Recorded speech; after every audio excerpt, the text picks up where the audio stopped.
let's talk a little bit Liverpool. Fiend, do you want to kick us off with the derby? What did you make of it? I was well oiled by the time it got to the end. I was probably 8 pints in, so I can only remember certain bits. But I thought Liverpool again huffed and puffed. It's always tricky a derby game, and especially being the first game at Everton's new grounds. The atmosphere must have been feral at times for some of the players. But yeah, I think some of the same struggles were there. So I thought Jones really struggled, but then kind of reading it afterwards, a few people saying actually he'd done all right. So again, I don't know whether that was just my beer fuel glasses that were causing me to think that way. But yeah, I just think again, Liverpool huffing and puffing to get over the line. Did they deserve to win? Probably not. I think a draw was probably a fair result over the course of the game. Everton, bit of bad luck with the goal that was disallowed. Obviously, Liverpool do the usual thing and go up the other end and score. Very sloppy goal to concede from Everton's point of view, and Liverpool were doing the same all game. They were giving away the ball away very cheaply, and it was definitely a source of frustration for me. But we got 3 points. Hopefully, Liverpool can now get that Champions League place feeling a bit easier. Obviously, Brighton are breathing down the next little bit now. They've overtaken Chelsea in that next position, but again, it's interesting permutations. I think Liverpool are 2 points off Villa. I think if Villa finish fifth and they win the Europa League, the Champions League spot will go to sixth because they then qualify through the Europa League win, which is pretty likely, I'd say, at this stage of the competition, and especially with Unai Emery. So yeah, I think it's going to be interesting to see how that kind of moves. Whether Emery goes, well, actually, do we need to secure this? We can get to fifth and it still kind of gives us the place and maybe rest a few players ahead to looming European finals. So, yeah, I think it'll be interesting to see what happens. But, yeah, Liverpool huffed and puffed, I thought, but got there in the end. Yeah, statistically, they're 90% certain now, aren't they, to qualify for the Champions League? But we have still got some tough games. They're playing all teams in the round. There's Curtis Jones, you mentioned there in that match, and it was an interesting stat on him. He won the ball back, so possession won 16 times in that game, which this season beats anyone else by 6. The next nearest one to him is Fernandez on 10, Gusto Wow. on 8, Xhaka Lehmann and a few more on 8. So there's a little stat for you on Curtis Jones. He's also, him and Alisson are out of contract, aren't they, next season? So the last season, they're out of contract at the end of it. So Alisson, Curtis Jones, a lot of talk about Alisson going to Juventus as well as talk saying he's been in talks, and I don't know if that's trying to get a bit more of a bumper deal out of Liverpool. But would you keep Alisson and would you keep Jones, and would you offer them a little bit extra to keep them? Yeah, I'd keep Allison for sure. I really like Allison, and he's one of the better goalkeepers around. I understand moving off him. I guess he's getting older, and I imagine his wages are rather high, but the player is really, really good.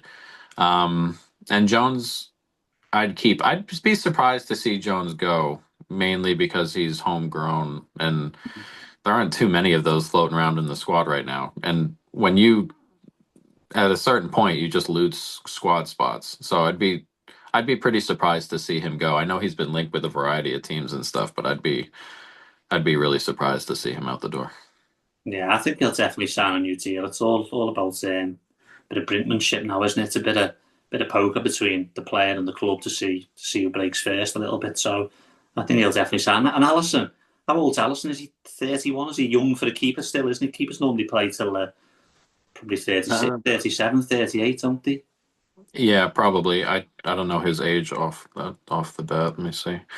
Um, but yeah, he's all right for a keeper age wise. But again, they may I don't know what they'll do. Yeah, He's 33, so he'll be 33. 34 when the new season starts. So that's a little bit Blimey. So older. yeah, he is getting on. I suppose he didn't get a fee for him this summer rather than leave for nothing. And it's probably something they'll look at, won't they? Absolutely.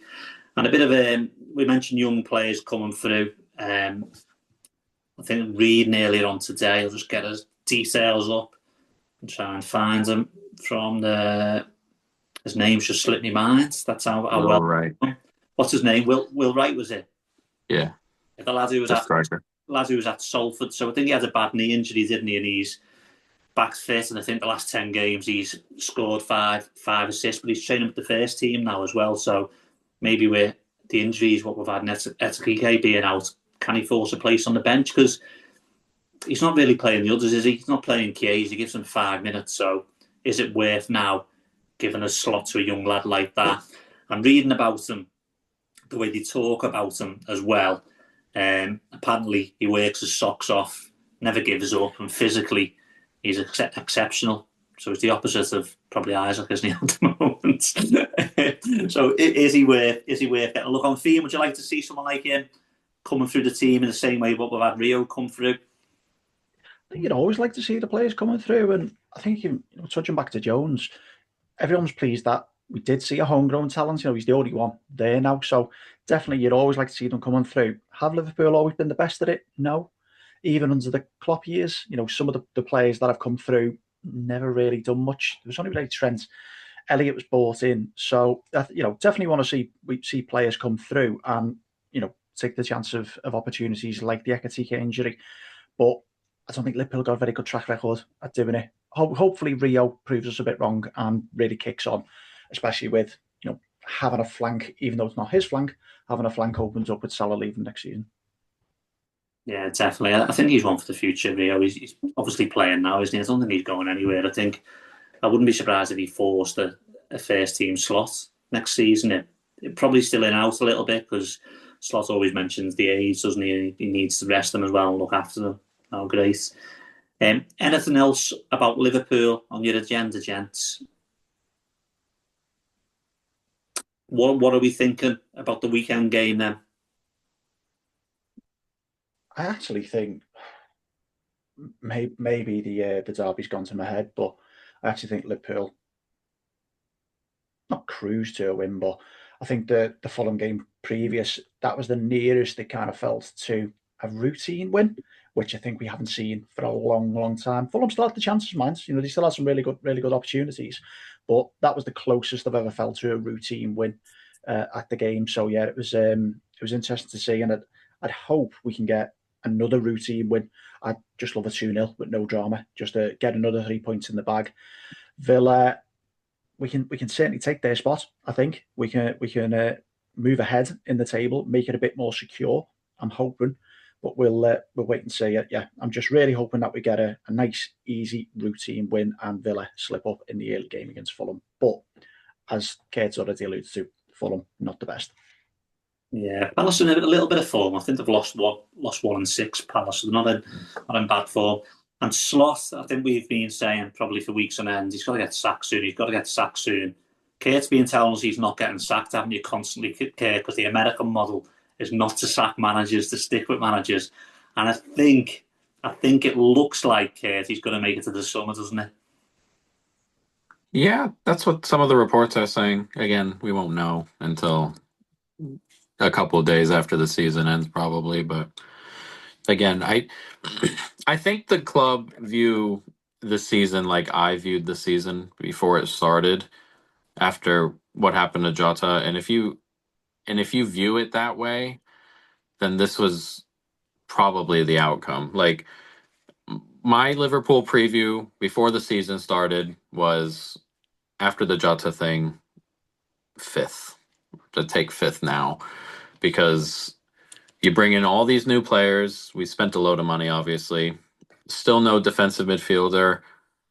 All the stars are aging. And again, all the new players that come into a situation like that don't gel. Like, nobody gels here, because genuine grieving with the group that stayed, and it's just tough to get the squad all together in a group like that and just mingle and even just become friends and just stuff like that. All the like good stuff on the pitch we see, like when Ekatike and Verts are playing together, right? And they link up and they look good. Or when you see Salah linking up with some of the midfielders that we already have. A lot of that I thought would be an issue, just in general. And again, a lot of what Slott wants to do tactically, we can't. We spoke about the pressing last week. We don't really have the personnel to press up front. Like, Salah can't really press up front, and Ekatike doesn't run like Nunez say runs. He can press, but he doesn't press like that. And Rio is still very young, and I think they're keeping his legs under him a little bit. And Gakpo's not a huge presser and stuff like that. So I think a lot of everything was like a perfect storm to me preseason to what it was going to be. And if you view it that way, I'm not saying it's right or wrong, but if you view it that way, then this was just going to be what happened. And again, it's not right or wrong. Everybody has their different views, but I think the club view it the way I view it. And I think the club viewed it the way I viewed it preseason. So if you do view it that way, then again, this was always going to happen. I don't think a different manager would have changed how the season went. I know that gets thrown around a lot. I'm not sure Ajabi comes in and changes it this year. So if you view it that way, then I think this was a gap year, and next year is more of the test. Mm. And he's also in a strange kind of way trying to manage people out, isn't he? Obviously, Salah, as soon as he weren't working for him this season, he's trying to manage him out and not play. And Robinson as well, really experienced. But again, he's getting on, isn't he? We probably need another left back again now. He's trying to manage him out. And these are all people who probably form a bit of the leadership teams out there. It's only that Salah was in there, but he would have been someone who's quite vocal in the dressing room. When you're losing really strong characters like that, they're probably not going to go quietly, are they? And it's tough because Slott's never going to look good in a spot like that. Like when Salah got benched in December or whatever it was, we were all calling for that. We were like, he needs a couple games on the bench. And then he goes on the bench for 3 days or like 2-3 games. And then he's out in the media like, I deserve my spot and stuff. Like everybody agreed on what should happen. And it doesn't matter that we all agreed on it because Salah didn't agree on it. So he's out. And it's tough to be like, Salah, you're like, you don't just deserve a spot. Like you have to play well a little bit. I mean, we have to set some standard a little bit. It's tough to be like, it's tough to tell Salah that, right? Like there's just no winning in some scenarios there. And this stuff always happens when older players who are legends and stuff kind of just slowly work their way out. It's never, as much as everyone would like it to be happy daisies out the door, it never really goes that way because those players still want to play, still want to be a big part of it. And then everyone else is like, it's not going particularly well. So you kind of just get in this weird, strained kind of relationship. When Klopp was leaving, and when Klopp was on the way out, we weren't playing particularly well, and everything was really tense. Remember, we were going out of every tournament. It felt like in a 3-week span, everything just gets tense. It just happens, but it's tough for the manager to win, like in a situation like that. Yeah, and they've got a strained relationship as well because when he comes off and gets subbed, they don't even look at each other, do they? For one. Yeah. The other thing which I thought was quite telling, the other week when we played PSG, and he was dropped to the bench. And by the way, he had been playing well. He was dropped to the bench, but the team was leaked, wasn't it? Well before the match kicked off, it was leaked that he was on the bench. Now, there's probably only one person who's maybe leaked that team, unless it's one of the subs or someone. He's probably, when he's found out, stormed out, hasn't he, and kicked up a fuss, and he's obviously not happy about it. But I think a big important match like that, someone's super experienced, and then the team gets leaked well ahead of the kickoff. So you can see there's a strained relationship there, almost to the point where he probably doesn't care, does he? He's leaving, and he doesn't care about Slott. I mean, not the club, but Slott. So you can see that, and I think part of the way is inevitable now. Whether it should be Slott going or Salah going, it's probably another conversation, isn't it? I think you'd say Slott stay, wouldn't you? But Feeney, would you have Slott if you had to choose between Slott staying this summer and Salah staying for one more season? What would you choose? Got to be pragmatic. You'd say Slott because he's got more of a future at Liverpool than Salah does. So it's as simple as that. Listen, Salah's done wonderful things for Liverpool. He's been an amazing player, an amazing servant. As Kurt rightly says, these things, especially with a player like that, who's that calibre of player, it's never going to go smoothly. He will then start to be dropped. He will then start to be subbed. and it'll piss him right off. He won't be happy. And that's exactly what's happening. If you've done that to Ronaldo, we've done that to Messi. And bear in mind, Salah was in that conversation for quite a number of years. He was always the number 3. They're going to be pissed off. It's bound to happen. You do that to any players. Some of the interviews with Klopp, he'd say Henderson and Milner were the worst for it. They were an absolute nightmare to manage because they were being dropped and they always wanted to play.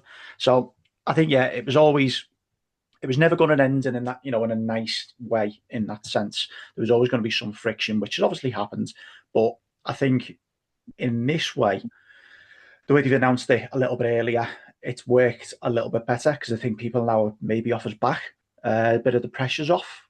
What's going to happen? Are we going to get rid of him? I think now we know Salah can play with a bit more freedom to go, well, actually, I'm off anyway. And people can now start to enjoy seeing Salah have that goodbye that he richly deserves because he's been a great servant for the club. Yeah, that's where Alex was good, wasn't he? He nipped it in the bud. So when he had Roy Keane or Paul Ince or Mark Hughes or I think Stam or anyone like that, when there was a bit of an issue starting to raise its head, or when the players, he felt probably had a few more years left in them, he knew he'd probably have that sort of scenario if he kept them around the training pitch and around the dressing room.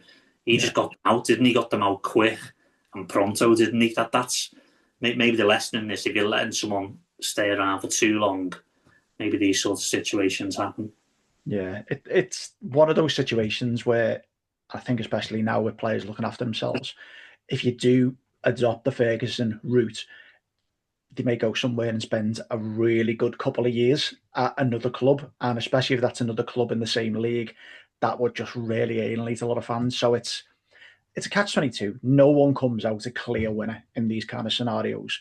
But I hope that whenever Salah does play, the fans now are off his back because we've got 4 games left. It's not much of the season to go. So yeah, let's just enjoy it and give him a good farewell.